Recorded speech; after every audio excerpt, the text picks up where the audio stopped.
You're listening to Puma Podcast. My order to the Department of Transportation, or DOTR, is really very simple. Full speed ahead. Improving our railway system along with modernizing existing airports and seaports will maximize our strategic location in the Pacific and connect our many islands. Those were President Bongbong Marcos Jr.'s marching orders to the Transport Department in his first State of the Nation address last year. 1 year later, ahead of the President's second SONA, we walk and ride with our fellow commuters. Let's look at the state of transportation and mobility in our cities.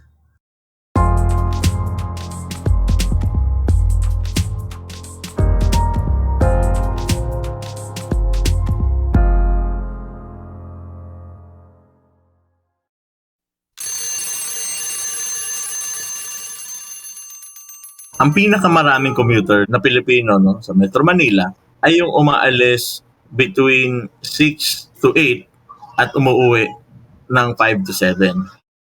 Yan si Primo Morillo. Isa siyang regular na commuter katulad ko at convener siya ng commuter advocacy group The Passenger Forum.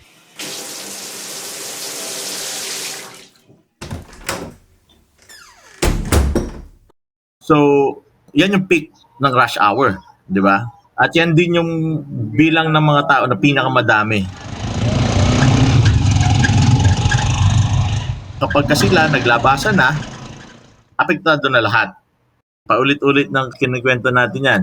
Lalabas ka na mabango, bagong paligo sa bahay mo, hindi ka pa nakakarating sa opisina, parang tapos na ang araw mo.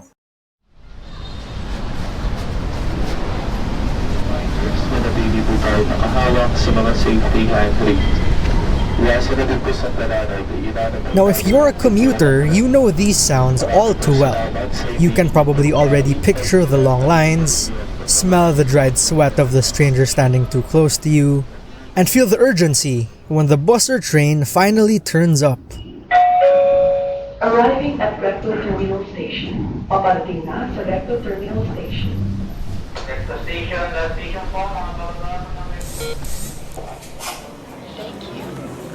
Minsan, hindi mo malaman kung makakapasok ka. Minsan, hindi mo alam kung makakalabas ka in time para sa iyong stasyon.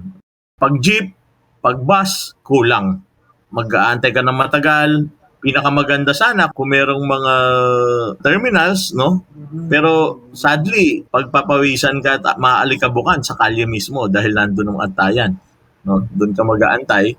And makakasakay ka, siksikan, minsan nakatayo ka pa. Diba? Minsan sumasabit pa. This affects everything else at work. It's physically, mentally, and emotionally taxing. It's why, according to the Japan International Cooperation Agency, traffic in Metro Manila translates to 3.5 billion pesos in lost opportunities per day. That's roughly 1.3 trillion pesos a year, which is about 1/4 of the Philippine government's annual budget. And that cost of what we lose to traffic and inefficient commuting is expected to triple by the year 2030. Pagdating mo ng opisina, pagod ka na halos. Marami pagod na talaga. It takes a toll din do sa production, no? Yung productivity ng ating mga manggagawa. At alam natin, yung sinasabi natin na 6 to 8 na peak, 5 to 7 na peak, yan sila. Yan yung travel time nila. Pagdating ng hapon, pagdating ng uwian, another na pagkikipagsapalaran na naman. It's not just about workdays. Traffic, mobility, and access to anything you want to do is affected. Your social life, your family life, our mental health. Even during weekends, papunta ka sa ibang lugar, magkikita-kita kayo ng mga dati mong kaklase, mga kaibigan mo sa ibang area ng Metro Manila or even greater Metro Manila area, hinahanap mo yung paraan sa pamamagitan ng public transport.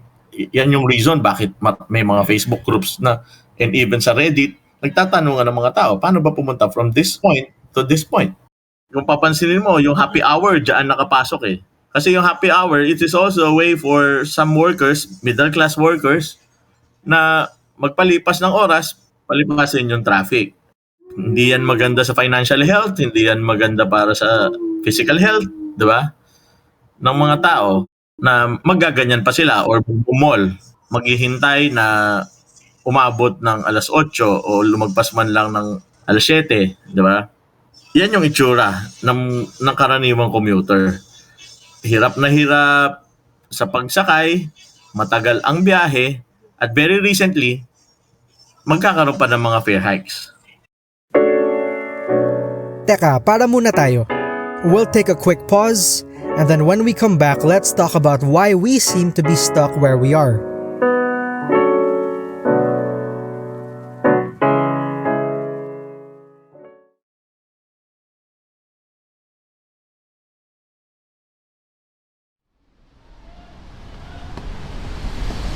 Good morning. Dito tayo sa Araneta Center Cubao Station ng MRT3. Just finished having to walk through 3 malls just to get from the Cubao station of the LRT2 to the Cubao station of the MRT3.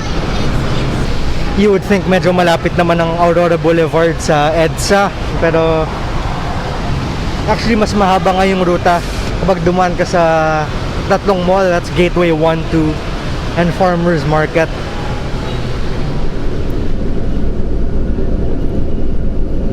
I haven't had to take these non-disabled trains in a while. I forget how stressful they are. Grabe, siksikan talaga. Excuse me. Martia Station, Martia. After marking my first 100 days as Transport Secretary, I can probably say I have successfully overcome my learning curve and formulated the direction for the department. That is, elevating the country's transport system to global standards. That's Transport Secretary Jaime Bautista at the start of his term. So to be clear, he's not reporting accomplishments here. In 2022, he was envisioning an ideal, trying to imagine where our transport and mobility should be by the end of his tenure. In the rail sector, we have made substantial headway. From the 147-kilometer-long North-South Commuter Railway, or NSCR, to the 33.1-kilometer Metro Manila Subway, we expect to generate hundreds of thousands of jobs and substantially reducing travel time. Various railway projects, once completed, will offer convenience and accessibility to millions of passengers. By the time former President Rodrigo Duterte stepped down, the DPWH claimed that a dozen or so out of the 119 flagship build projects had already been completed. But many big-ticket items are still stuck in the pipeline, including the MRT7, North-South Commuter Railway, and Metro Manila Subway, among others. So, where are we now?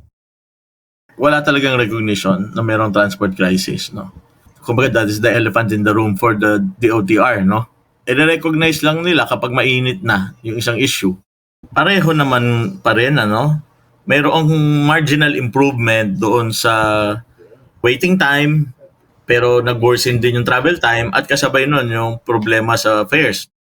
Transport Undersecretary TJ Batan spoke at a forum organized by the European Chamber of Commerce of the Philippines recently. Infrastructure, he said, of course, takes time. It takes years, and multiple 6-year terms of governments, in fact, even after projects officially get off the ground. Of course, mindful that many of our projects, especially our mega projects, have implementation timelines that exceed the term of a single government, of a single administration, especially for our mega projects. It takes years for us to undertake design, procurement, and right-of-way acquisition for a project to cross from phase 2 to phase 3 or ongoing construction.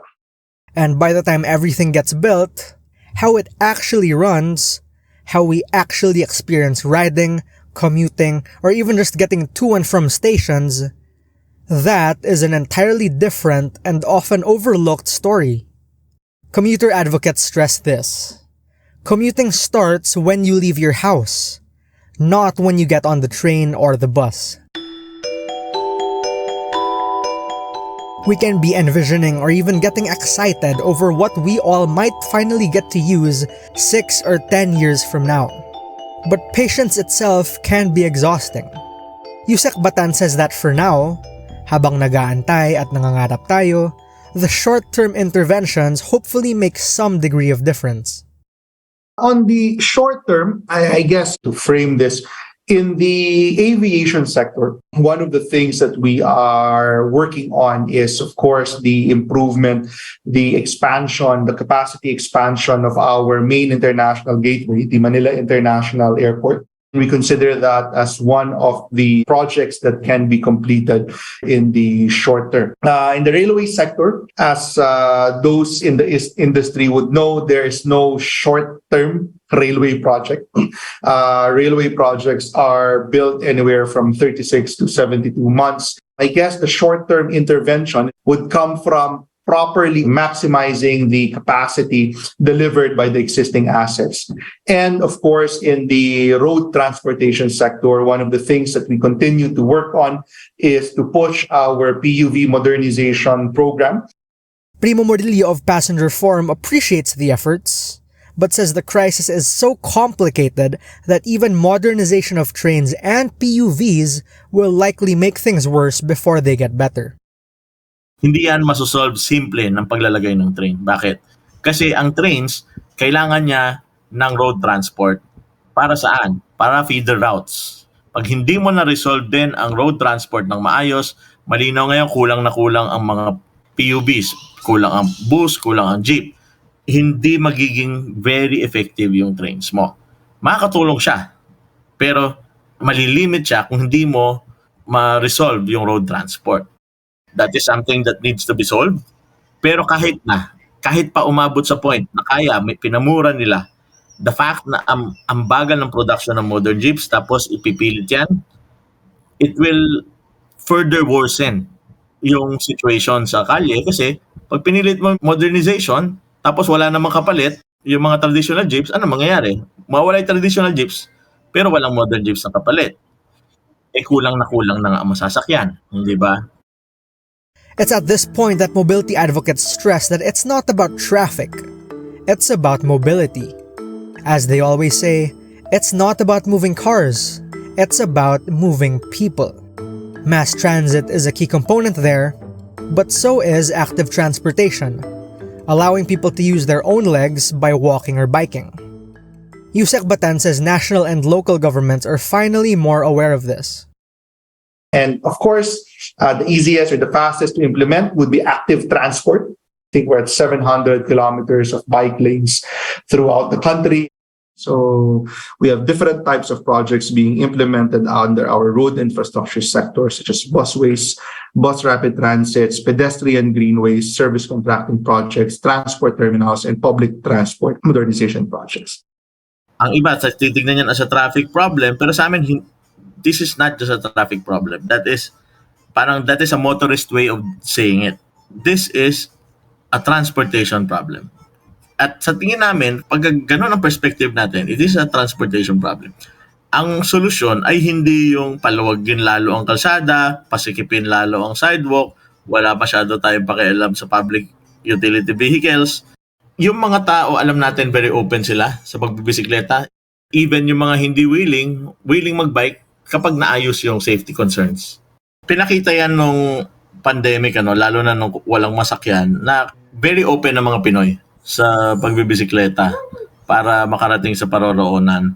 Nag-die down yan dahil na rin sa safety concerns at marami naman rin talaga aksidenteng nangyayari.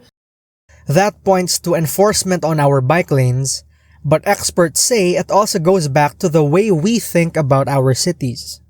Here's transport and mobility economist Robert C. of the Move As One Coalition.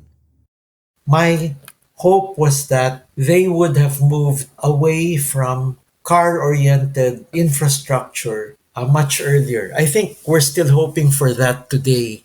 And still, we see a lot of the roads and highways being built primarily to serve private motor vehicles. He says most of our commuting woes go all the way back to the way our roads are designed, because most of them were built for cars. Public transport is an essential service. If people cannot travel around our cities, then they cannot access social services, they cannot get to jobs, they cannot get to schools. We have, in a way, a breakdown of our economy and a breakdown of our social services if we don't have a functioning public transport system. And even when components of that system work, hiwa-hiwalay. They work, but they don't work together.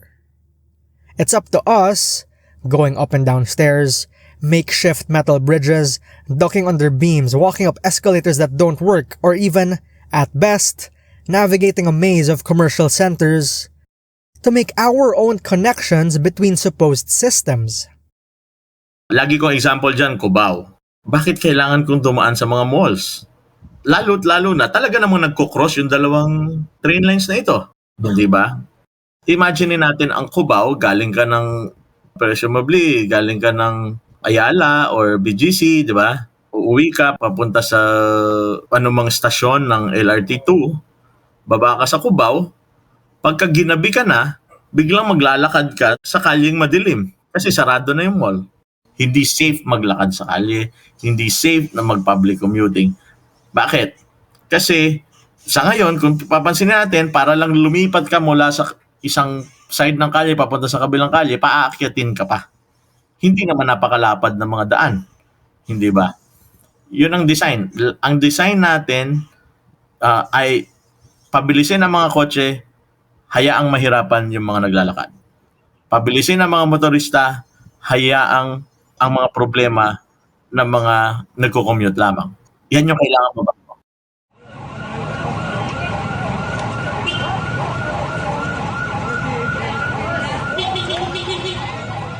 Yung pinaka-basic na concern ng commuter is, one, magkano yung kailangan niyang gastusin para makarating at makauwi. Papunta sa trabaho, o papunta sa eskwela, o papunta sa palengke. Yan yung tatlong pinakamataas na dami ng commuter natin eh. Yung magtatrabaho na manggagawa, yung mag-aaral na estudyante, at yung may kailangang bilhin ng mga tao. So magkano yung gastos, yung economic part. Pangalawa ay yung waiting time. At hindi ito waiting time ng isang beses lang, kundi every time na kailangan nilang lumipat. Gaano katagal ang ginugugol nila para eventually makasakay. Pangatlo is yung travel time. Gaano katagal na sila ay nasa loob ng mga sasakyan para makarating doon sa kanilang paroroonan. Fares, waiting time, and travel time. These are the things which are meaningful for the people who are getting up every day trying to get to work. Transport planner Ira Cruz is the director of mobility advocacy group Alt Mobility. Ahead of the president's SONA, Ira says the most basic thing in comprehensive planning is for the planners and implementers to have a genuine and sincere understanding of what people go through at least twice every single day. A lot of them don't even understand what it's like to have to commute. You know, Franco, when government officials go out of their way and try the MRT, or even if it's not announced, that is nothing compared to having to do it every day. You know, doing it once, with or without media, with or without escorts, is easy. Might even be an adventure for them. And until we take a good long look at the cities we've built for ourselves, even a shiny new train might just be a band-aid over an impending stroke. We have seen a lot of investment, a lot of big projects being launched, but sad to say, when you look at the experience of the ordinary commuter, we have stepped backwards. You know, today people are facing more hardship. They are rising earlier. They are spending more. They are in longer queues. They have more difficult experiences trying to board public transport. And so I would say life is today worse for the Filipino commuter. For you to be subjected to it and rely on it entirely is a totally different thing altogether. Back in 2019, when we filed the Commuter Bill of Rights, in our original draft, there is a provision that requires government officials to commute. I think we put it at 3 times a week. And in about 99% of filings, that provision was removed. And when we asked our congressional partners why they removed it, their answer was, it's simply not realistic. We won't be able to make it to our meetings, we won't be able to get to the office on time, etc., etc., etc. And so they know it. And that was today's episode of Teka Teka News. Again, I'm Franco Luna with story editing by Robbie Alampay. This episode was produced by Joe Salcedo. Our Teka Teka News executive producer is Jill Caro, and our senior editor is Veronica Uy. If you like this episode, share it with a friend or two. And of course, don't forget to follow Teka Teka News and Puma Podcast on your favorite podcast app or on YouTube.